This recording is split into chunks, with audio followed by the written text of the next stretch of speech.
Now, if this person is not making a personal attack on you, then that kind of helps to direct you. Because really, the person who needs help in that situation is not you, it's them. Now, that might be difficult to accept if you're talking about like a boss, you know, because if your boss has ultimate authority over you and they can fire you, then you're probably thinking, well, I'm the one who needs help because I could potentially lose my job. Well, what I'm saying to you is that the same God that blessed you with that job is the same one that will bless you not only to keep it, but to perform well therein and to even be promoted as necessary. And so I guess what I'm trying to say is that if you don't take it personal, you won't take your work home with you. You won't take those offenses to heart, because that can cause you to develop a hardened heart. And when you develop a hardened heart, then you'll begin to retaliate. And when you begin to retaliate, you become just like that person. You become just like that. And in spite of the fact that you might feel like you have good reason to retaliate, what you should keep in mind is that you are the light. And because you're the light, this challenge is not just for you to benefit, but for those people around you who see you being attacked and they see how you handle it. Because trust me, I've learned, sometimes even the hard way, that no matter where I go, there's always someone watching me.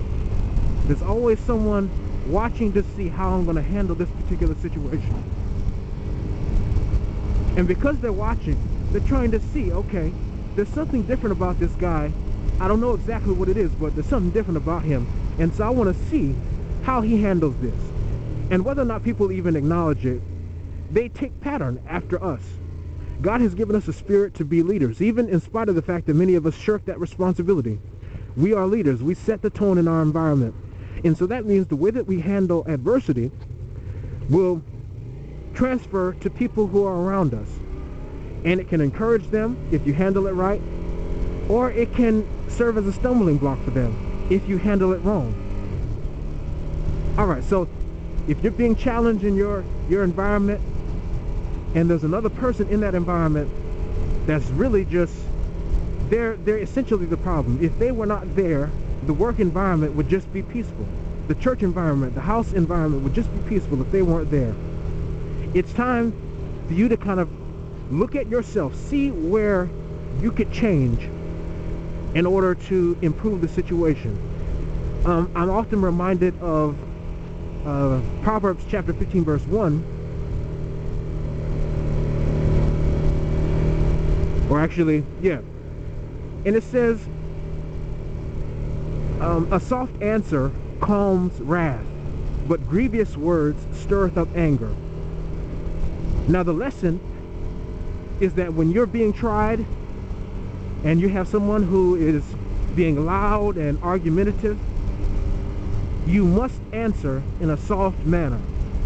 And your words should not be inflammatory, but they should be calm and objective, meaning that I don't allow my feelings to actually get in the way here.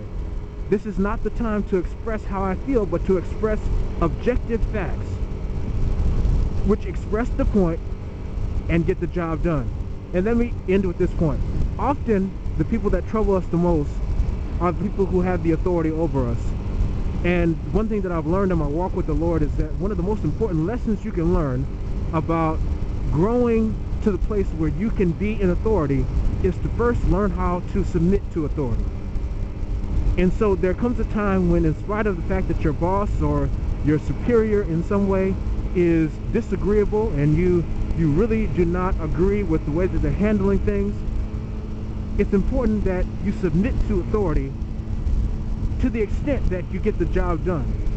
Now, in no way, shape, or form am I implying that you ought to allow yourself to be abused, because abuse is never acceptable. But I think that if you learn how to properly submit yourself to authority, when you find yourself in a position to be the boss, which you eventually will be, you'll know how to handle your employees. You'll learn how to handle the people beneath you, because you've been through the hard situation and you realize how that made you feel, and you would never subject anyone else to that. All right, so I kind of bounced around here and there, but I hope that the message kind of got across. We are the light of the world. The example is for us to set, and I'll leave it there.